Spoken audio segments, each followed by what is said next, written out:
So Harbir, tell us that why you decided to run a city council. When I really ask myself that question, it's because I love community. This city has been my home for more than 20 years, and it has so many amazing things for everyone that lives here. I love my neighborhood, I love the trees, I love the flowers, I love the people, and I love that innovation mindset. So when I thought about this time, I said, well, what is the reason I'm running? Because it has to be true. I said, we have such great assets in this city, but how do I make sure we keep getting better and we can keep providing those for everybody in our community? It's becoming so expensive to live in the United States, especially in Santa Clara and especially in Silicon Valley.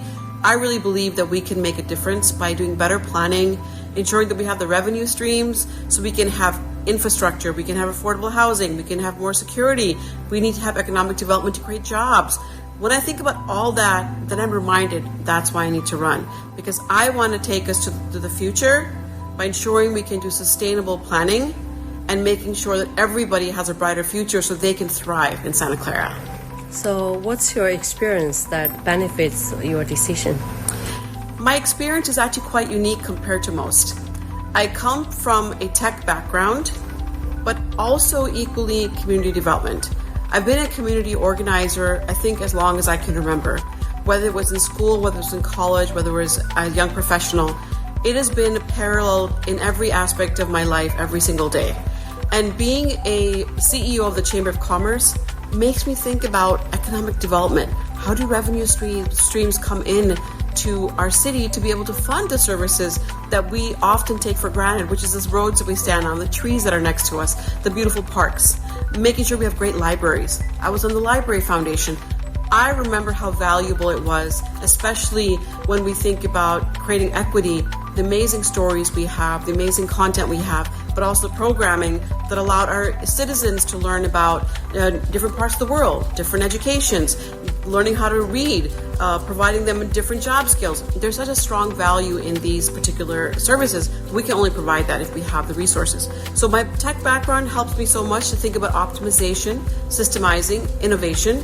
Love for the community reminds me always of thinking about how to solve problems for them, not for myself, and always being there to provide solutions.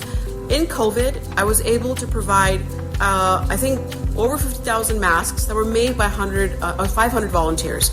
We didn't ask all of these volunteers, but they liked something I had started, they all joined. We built a new automation and workforce plant in Santa Clara to build face shields for the hospitals and the doctors.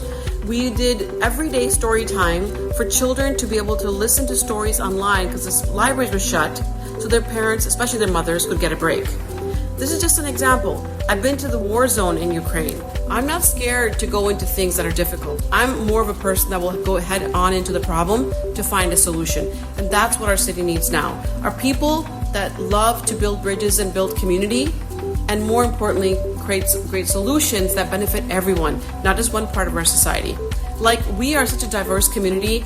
Oh my God, I love that. I mean, I still remember when I landed in Santa Clara and coming from Ohio, I was like, oh my God, there's so many people from all over the world. I hit the jackpot. That's how I see the community I live in. And I want to celebrate that and make sure I provide a sustainable future where everybody thrives. So my motto is a sustainable future where everybody thrives so you can have a brighter future for all. So you are the CEO of Silicon Valley Central Chamber, and you are also involved in many of the other community activities.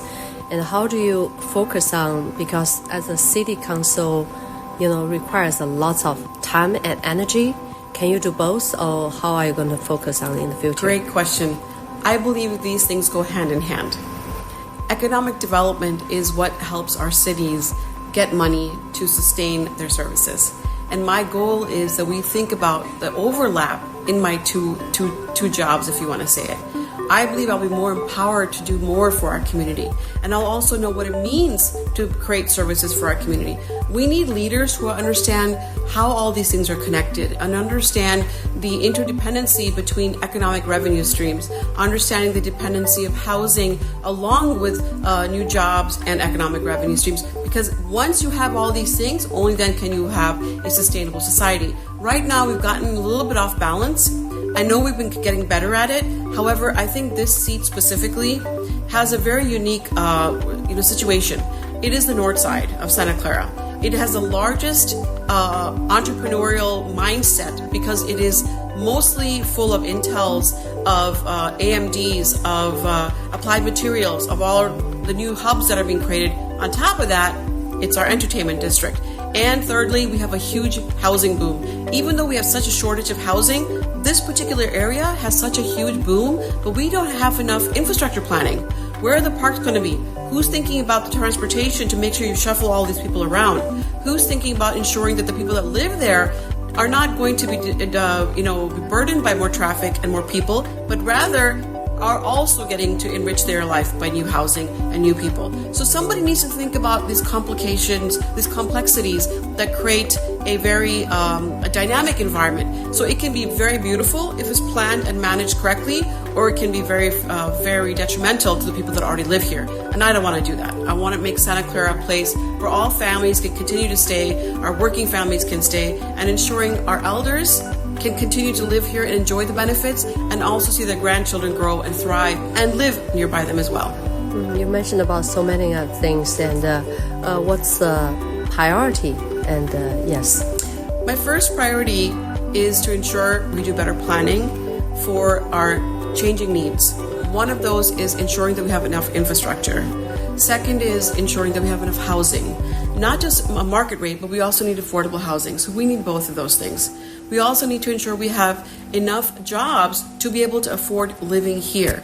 People have to keep going in and out. We have to change that. So it's about creating a sustainable future through better planning. Number two is making sure we have a strong economic status. Our budget, our finances have to be managed well. We have to reduce our unnecessary costs and build new revenue streams to ensure that our community's services can be provided and their quality life is provided. Imagine if we're living near 49er Stadium and you have constantly people parking and coming to your house. That's very disturbing. So we have to figure out what's a solution to be able to make their life comfortable but keep bringing revenue into the city. And third is more community engagement and community development. We are booming as a city, and the national politics are creating huge divisions in our communities as well. I want to ensure, one, that we're united as a community. We celebrate and feel the strength of what it means to be a community, especially as we have new people coming into our community. Northside has so much more development and also new young families and seniors. And that also means the last part is getting their voices heard. How do we ensure we serve them when we have to make decisions? We need to know what they're feeling. What are they saying? What do they need? We don't need to imagine their ideas and their solutions. We need to ask them and build the solutions that they need. That leads me to my final point of the community development and engagement. We need a future pipeline. How are we going to create more future leaders? We're not intended to sit on these seats forever. We're intended to leave the place better and make sure we leave that seat warm, meaning that we've given people opportunities to know what it is to like to work and take care of your city. That happens when you have them engaged in our decisions. So I would like to see every block of our city be represented by a block person who can communicate to the city communicates to them. That's called being really connected to your roots, connecting to the ground. And that way, they know what's happening. They're prepared on making better decisions and understand how we make decisions, and therefore we create a pipeline of future leaders. Thank you.